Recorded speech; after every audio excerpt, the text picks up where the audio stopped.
12장 1절입니다. 로마서 12장 1절에서 4절 저와 여러분이 한 절씩 교독하겠습니다. 로마서 12장 1절에서 4절 말씀입니다. 그러므로 형제들아 내가 하나님의 모든 자비하심으로 너희를 권하노니 너희 몸을 하나님이 기뻐하시는 거룩한 산제물로 드리라. 이는 너희가 드릴 영적 예배니라.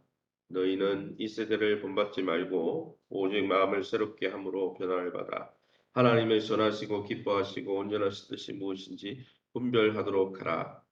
내게 주신 은혜로 말미암아 너희 각 사람에게 말하노니 마땅히 생각할 그 이상의 생각을 품지 말고 오직 하나님께서 각 사람에게 나누어 주신 믿음의 분량대로 지혜롭게 생각하라. 우리가 한 몸에 많은 지체를 가졌으나 모든 지체가 같은 기능을 가진 것이 아니니. 아멘.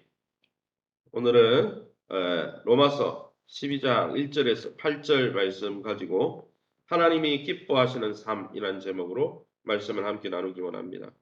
11장까지 사도 바울은 하나님의 그 구원의 경륜에 대해서 이 구원의 경륜에 대해서 믿는 자의 합당한 이 삶이 바로 아멘이다라고 11장 38절에 말씀하면서 그 아멘의 삶이 이제 구원을 받았으니 그 감사하면서 아멘하고 하는 삶이 어떤 삶이 되어야 되는지 12장부터 하나님을 예배하고 섬기는 삶을 구원받았다면 살아라 라고 말씀하고 있는 것이죠.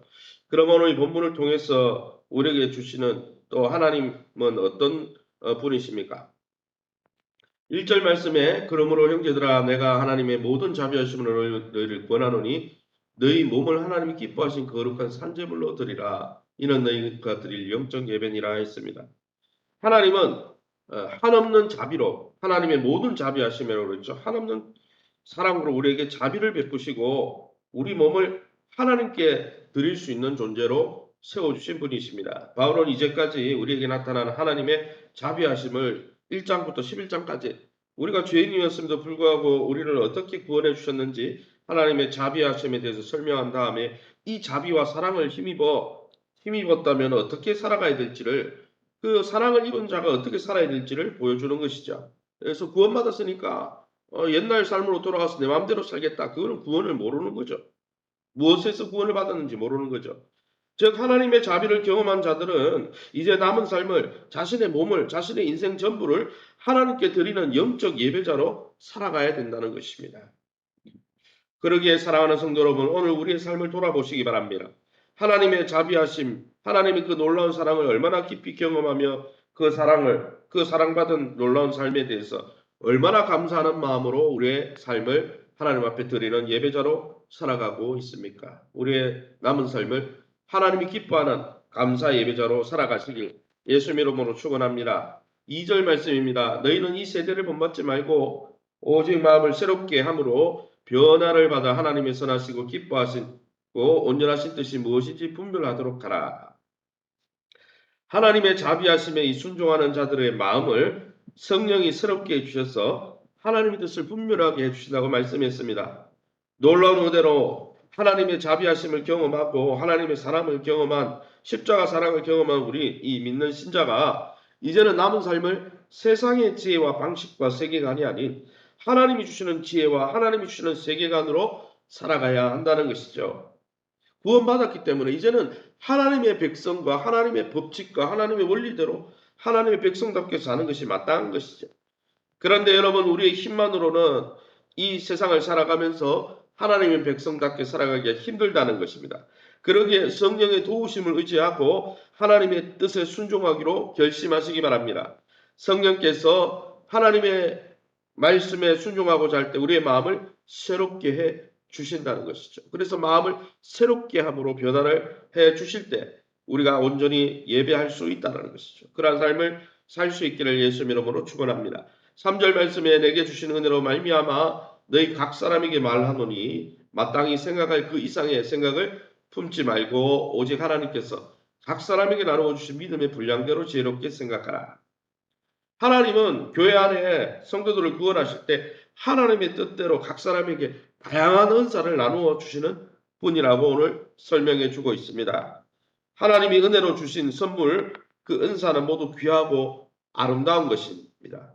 그러므로 여러분 어느 것 하나, 어느 것이 더 귀하거나 어느 은사가 더 천하거나 이런 게 없다는 것이죠.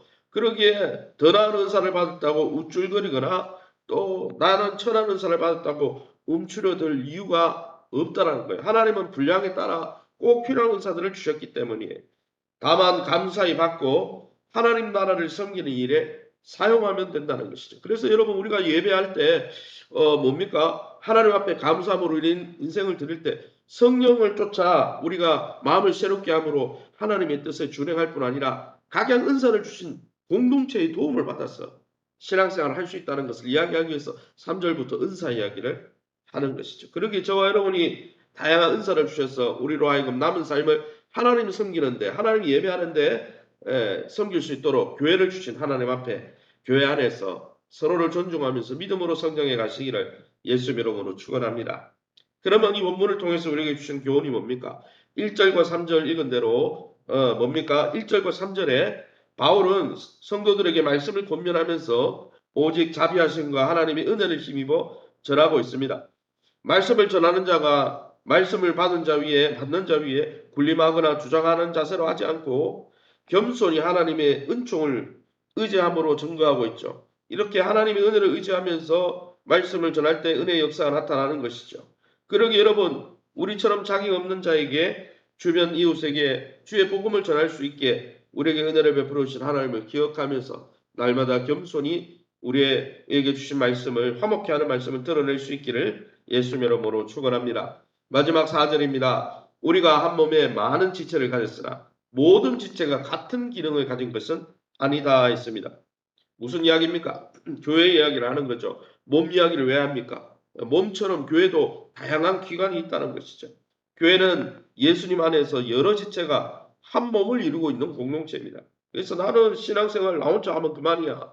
나는 교회 없어도 필요 없어. 교회 필요 없어. 나는 신앙생활 개인적으로 해서 구원받으면 돼. 그런 구원은 없는 거예요. 그렇게 해가지고는 하나님 섬길 수가 없는 거예요. 왜요? 12장 3절 4절에 하나님 섬기라고 해놓고는 교회의 도움을 받고 서로 하나님 주신 다양한 은사의 도움을 받아서 하나님 섬기라 이렇게 말씀한 거잖아요. 우리는 독불 장군이 없는 거죠. 그러기 여러분 교회는 하나님이 각 사람에게 베푸신 은사를 존중하면서 서로 협력하고 그리스도 안에서 하나 될 때 교회의 기능을 발휘하면서 하나님을 예배하는 공동체로 온전히 세워질 수 있다는 거예요. 교회 안에서 무슨 일을 하든지 자신의 일을 과대평가하지 말고 다른 사람을 나보다 낫게 여기면서 서로 도움을 받고 윈윈할 때 하나님을 섬길 수 있고 하나님의 뜻을 분별할 수 있고 그 뜻 앞에 우리 스스로 복종하고 하나님 나라를 경험할 수 있다는 거죠. 그러기 여러분 하나님 나라의 작은 공동체가 교회라고 할 수 있는 것이죠. 그래서 하나님의 나라를 소망한다고 말하면서 교회를 존중히 여기지 않는다. 교회를 업수 여긴다. 그런 것은 맞지 않는 것이죠. 사랑하는 성도 여러분, 사단이 우리를 교회 공동체로부터 떼어놓아서 신앙생활을 하지 못하도록 하나님을 예배하지 못하도록 만드는 이 시대 가운데 날마다 깨어서 부족하지만은 연약하지만은 교회가 주의 몸인 줄 알고 교회 안에서 주님이 베풀어 주신 은혜 가운데 함께 성장하고 함께 하나님을 온전히 예배하시는 저와 여러분 될 수 있기를 예수 이름으로 축원합니다. 이 시간에 우리 합심해서 말씀 붙들고 기도합니다. 언제나 하나님이 베풀어 주시는 은혜를 잊지 않고 겸손히 서로 섬기며 교회 안에서 함께 성장하고 하나님을 예배하는 우리 남은 삶이 되게 도와 주옵소서. 교회가 내외적으로 잘 재건될 수 있도록 교회 지붕공사와 또 여러 일들을 위해서 기도해 주시기 바랍니다. 우중에 있지만 오늘 또 수요 목장과 어린이 전도를 하고자 합니다. 하나님께서 은혜를 베풀어 주시고 좋은 일기를 주시고 또 함께 모이는 성도들을 위해서 기도해 주시기 바랍니다. 세우신 교회를 통해서 회복되게 도와주시되 환우들을 위해서 우리 또 자녀들을 위해서 기업을 위해서 우리 합심해서 동성으로 기도합니다. 주여 하나님 아버지 은혜 감사합니다. 하나님의 은혜 가운데 이 새벽에도 하나님 그리스도 안에서 베푸신 놀라운 은혜로 주님 우리의 삶을 변화시켜 주시고 하나님의 자녀 삼아 주셔서 감사합니다.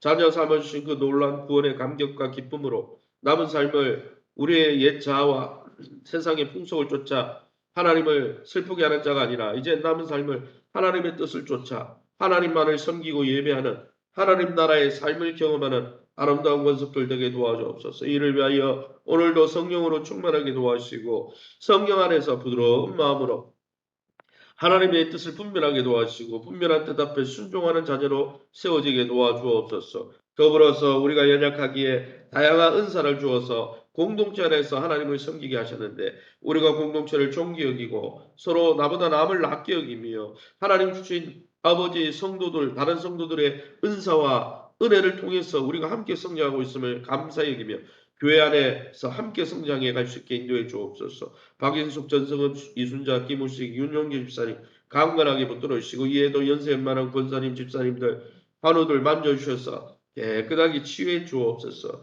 또 우리 특별히 성도들의 하나님 기업을 축복해 주옵소서. 저들의 장례를 축복하여 주옵소서. 특별히 우리 자녀들의 앞길을 열어 주옵소서. 취업의 문을 열어주시고 결혼의 문을 열어주시고 또 태의 문을 열어주시고 하나님 아버지 또 순상케 하여 주옵소서. 하나님의 놀라운 은혜 가운데 또 하나님 지락의 문을 열어주시고 지혜의 문을 열어주시고 믿음의 문을 열어 주옵소서. 이 새벽에도 주의 보좌 앞에 엎드려 기도하는 성도님들 약속의 말씀 붙들고 기도하다가 하나님의 선하심을 경험하게 도와 주옵소서. 모든 영광 하나님께 돌려드리며 예수 이름으로 기도합니다. 아멘. 하늘에 계신 우리 아버지여 이름이 거룩히 여김을 받으시오며 나라의 임하옵시며